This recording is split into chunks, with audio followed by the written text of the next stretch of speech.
Warning! Graphic pest control video ahead. Do not watch if you might be offended. If, however, you really like watching pest control videos, then hello again and welcome to the Squirrel Hunter channel. Please continue and watch us as we control pest populations with silenced air rifles here in the UK. If you have any questions, can you please check the description below first to see if it's already been answered and for some useful links. Thank you. Hello again and welcome to part 2 of the Snipercam video. I won't bore you with showing clips from last week. If you haven't seen it, I suggest you watch it before this one. A link to it is in the description below. Otherwise, sit back and enjoy part 2. And it calmed back down again. Another squirrel coming in. B.S.A.'s picked him up. Quite wondering why they're all on the lie down. Doesn't appear to be too agitated. Just bewilderment, I think. What are they all doing down there? I can only imagine what's going through his mind. Or her mind, for that matter. There's a couple of does in his collection today.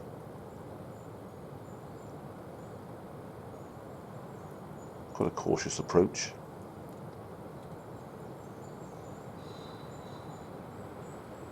But again, the belly rules the head.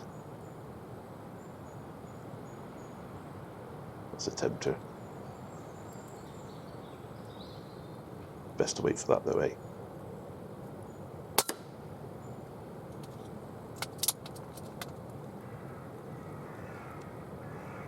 But it's gone straight into the top of the head of this one. You can see where it is. Blood starts to come out. There's pretty much no dating where the pellet's impacted there. Termite has gone in the top of the head, scrambled the brains, and never felt a thing. Never knew what hit it. Which is true of all the others as well. Body's shutting down. Lost a lot of blood there. And yet another squirrel bites the dust. And here's my view. The weather's taken a turn for the better. Wind's calmed down a bit. The rain stopped. Birds are singing. Doesn't take them long to chirp in. All sorts of wildlife running around the woods. There's about to be one less.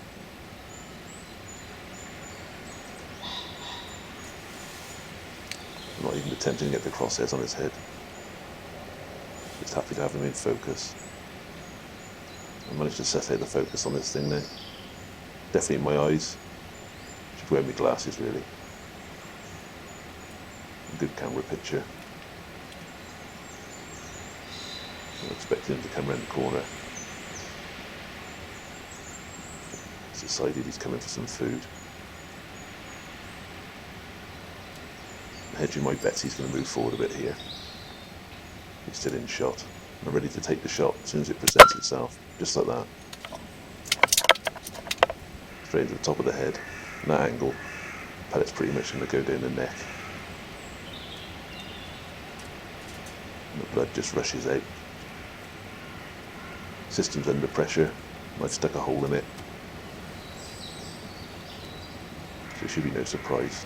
Quite gruesome. That's the nature of the beast. You're going to shoot small creatures in the head, they're going to bleed. If you're uncomfortable with that, then don't do it. This is why we show it as it is, so you can make that decision for yourself. But you would get no surprises if you did. You get the same results. The next bit, I've had to freeze this piece here on the leg. I've spotted a rat. And I haven't got a lot of video of it. Failed to put the record on my scope cam, believe it or not. Bro managed to catch just a bit of it. I took the shot quite quickly because I didn't want it to get away. And I smacked that one straight back into the hole it came out of. Here comes another squirrel. On bro cam. At the side of the feeder. I'm tracking it straight away. This is squirrel number 7 for the day. expecting it to come over the top. We spotted over to the right, sat there for about 10 or 15 minutes, seemed to be foraging. Now it's come into view. It's obviously decided it wants to go to the feeder. I'm thinking about a shot, but it's turned the wrong way. It's going up the tree. I'm keeping track in it. So's Bro with his Bro cam. Shaking its tail. It's having a good sniff. I can only imagine it's sniffing the other one's trails. And it goes out of sight, and that's the end of that one. So no squirrel. Very disappointing. It's still a bit windy. I don't think it's anything to do with that. Just goes to show you can have a decent day out if you get into the right place. It does make a big difference where you site your feeder. Well, new permission, a little bit exposed compared to this one. It's at the back of the hide. Another reason why we're so close. Can't go too far up that hill without shooting down at a very steep angle. Mr. Pheasant's come into view. The colours on them are quite stunning. Enough of that. He's wandered off. We're going to wander off too. 2 rats. And a stack of 6-shot soggy squirrels on the floor. That's easy for you to say, I hear you cry. Well, not really. It's taken me about 50 attempts to say that. But never mind. That's 8 pests removed. The owner should be very pleased with that. There's the B.S.A R10 with the Snipercam on the top. Thank you very much, Antony, for the loan of it. Worked very well indeed. Here's an outtake for your amusement. See that dodgy stick there holding the lid up? It wasn't that well positioned, and that was my head getting caught. Just goes to show, don't take yourself too seriously, eh? I'm off out ratting tonight. I've got the B.S.A R10 again. I'm shooting the Terminators. I've got a Torch Factory T20 light as my IR source on the top of the Snipercam, which I will need for shooting in the dark tonight. There's a better view of it. Press the button on the end of that little cable, turns the IR source on, and gives the camera something to look at, and brightens it up no end. We've been getting quite a lot of questions of late about our methods and our equipment, so I've included our shooting sticks here. Bro's got a pair just like it. They bought from the Stony Show 2 years ago. Don't ask me what shop or where from. They only cost a tenner. Quite cheap, very functional. Got 2 extendable portions there. You can bring it up higher than head height. It's a recent add-on of mine. It's a bulldog clip bolted to the top of a disabled aids grabber. Bought from a disabled aids shop. Works pretty well. It's got an extra modification of 2 sharpened number 8 wood screws stuck in the end. When you squeeze it up, they bite down like that, intentionally to grab the rats' bodies, make it easier to pick them up. This is something else I've got. Keeps them apart, makes them easy to carry. Just hold them in my left hand and the rifle in the right while I'm walking around the farm. And that clips on the front, so that would be away from me if I turn it round. And as I hold it, that's how I would hold it walking around the farm, and put it down when I need to shoot. I've gone to our favourite rat permission. I thought it was a fitting place to try this thing out. And here it is without any IR to back it up. This is me looking into one of the sheds. You see the raptivity at the back there. You can see it quite well. The IR's penetrating through there. Very difficult, decidedly dodgy to take a shot. You can see them quite well enough. That's what I'm looking for, to see what performance I get in the dark. When I spotted this fella, take aim, and promptly wobble to the left and miss him cleanly, rather annoyingly for the first shot of the evening. Then I spot this one, and he's blissfully unaware I could see him as I take aim at him, take the shot, catch him just behind the ear there. Quite happy with that. As I said before, I'm using Terminators. I don't usually take many prisoners. A few nervous kicks. It's like a slow motion kicking over a motorbike. I spot another target coming through and track him sideways. I think he knows something's afoot. And he's gone. Never expected him to stop, to be honest. I just wanted to track him, see where he goes to. Maybe stake it out a bit later on, trying to get him in focus as he goes off screen. There's his fallen comrade. He's bled out quite a bit, taking a shot to the back of the head. He was never going to walk that one off, that's for sure.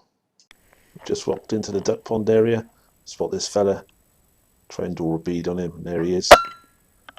Catch him to the neck, I do believe. He's aiming for the back of the head. This one sticks his head up, sticks it back down again. Quite a sight of exasperation from me then.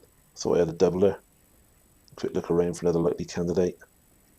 Nothing there. There he is. That's the exit wound, just behind his ear. A few nervous kicks, but no doubt it's a good headshot. This is quite some range. Not about to shoot at this one.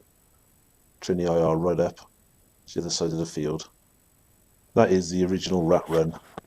Lots of moving in there. I spot this fella stealing one of the free range eggs. Yet another reason why they gotta go. Never seen that before. I spot this fella. As I'm tracking him, missed that one at the top. That would have been a perfectly good shot. As I track him some more, miss yet another one. Another good shot. Just goes to show you can miss all sorts when you're focusing on one thing.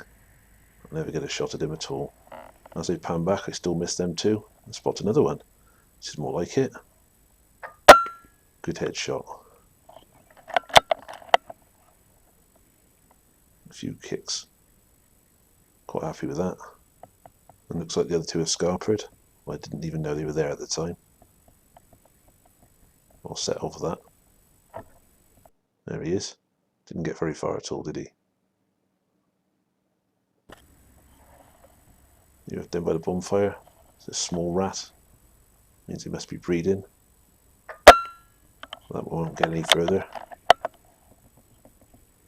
This one's legged it around the back of that dung pile. Quite happy with that shot. He starts to lift his head. That usually warrants a second shot. Just like that. That's him finished. There he is. Not very big at all. Straight after that I spot this one. Let's get the focus right. See his little beady gleaming eyes. The pellet's gone through it, that metal behind. Quite clearly unwell. He's dropped straight back down into his hole. And kicked down there. But I'm happy with the shot. I see some helicopter tail going on. All I could see was his head. Couldn't have hit anything else. And disappears from view. I'll eventually go to find him. I can't. All I can find is the mess that was made with the pellet. That's the ping of the metal. I'll go back to Duck Pond. This one's edging his way out. Catch him with a good shot then. Another half-grown rat.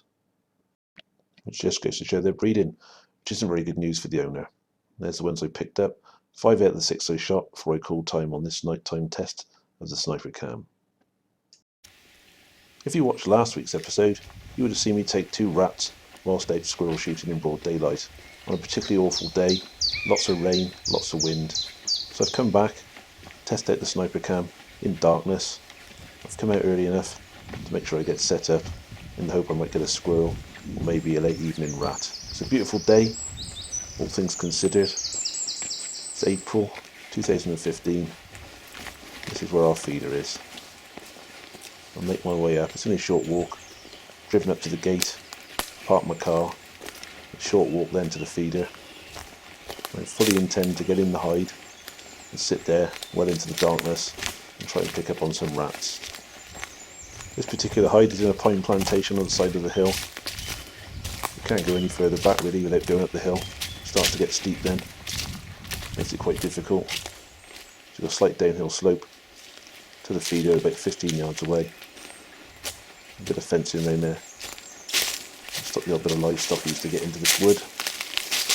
Don't really come in there anymore. Not that often anyway. Fence is broken. Pick up the teeth on the back of the hide. A bit of dark material at the back. So make sure we're not backlighted, silhouetted. Now I'm in the hide. And that's the view I got. A couple of patio chairs to sit on. Try and get as comfortable as you can, because it always helps. Just got to get set up now. I've got myself all set up and taken a couple of test shots. I'm happy with the 0, so I've come out to survey the rat holes. There's plenty of them. They all look pretty well used. And the fact them 2 small ones were out in daylight hours probably means the big ones were pushing them off the food a bit.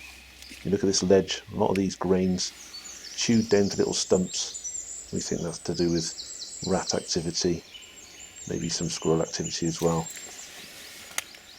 And there's rat holes everywhere. They're popping up the back there. I'm back in the hide. I'm settling down. Mr. Pheasant's coming for his supper, picking up the spilt grains. The evenings are getting lighter. Spring's well away now. You can tell with the noise in the background, definite optimism amongst the animals in the woodland. I watched him for quite a while. He stalks off to the side, off to roost most likely. And I go back to my vigil with my camcorder. You can see the darkness is starting to fall. It gets dark in the wood a bit quicker than outside, which is always useful, especially when you're waiting for a nocturnal animal like the rat. The camcorder can still pick up the feeder there. It won't be long before it can't at all. A lot of the animals are having their last thrash, last callings before bed. Probably as noisy as it was in the daytime. Only half an hour later, the camcorder struggles to see, and you'd be going home without the aid of some sort of night vision equipment. I decided to give you a bit of a closer look. The Snipercam again. There's the Torch Factory T20 with the remote button on. It's a better view of it. Click on that, it turns the light on. And there we have it. What we couldn't see before, now we can see very well indeed. It's still not completely dark, and that's without the IR illuminator. You can still just about make it out to shoot. It's not quite as good until you put the light back on. And there you can see really, really well. I'll just have a bit of a play there. This is the first customer. He came pretty soon on darkness. I line up on him. A lovely impact sound there. He's dead behind the back of that metal there. High body shot. Went straight through him, as you'll see in a bit. I had to wait for absolutely ages. I've picked the rifle up. I spot this one coming in. I'm not sure if he's heard me or anything like that. I'm very keen to get this shot because I've waited for a long time. I've knocked the focus somehow. I can see the crosshairs. Catching the beautiful shot to the head. Sounded good when I shot him. He hits the ground. Helicopter tails. All is good. He proceeds to have a thrash about. I've got the focus right now. It's quite good for clarity, as long as you bother to play with the focus. He kicked around a bit. I'll give him a second one, just for good measure. And that was my lot for the day, unfortunately. I was a bit disappointed. I thought there'd be more. Never mind, that's 2 less. That's made quite a mess as it hit the floor. The second shot wasn't necessary, I don't think, but I did it anyway, just to be on the safe side. There's the first rat. He died in a big messy puddle of blood. Down behind the body stopper. There's the exit wound from the Terminator. You can see where he drops so hard. And there's the rifle. That's a Newton monocular I use for scanning while the rifle's propped up against the side. There's a close-up view of the rats. So just the 2 for tonight. We'll have to give it a go another time, eh? Thank you for watching. If you like this video, please like, subscribe and share. Thank you.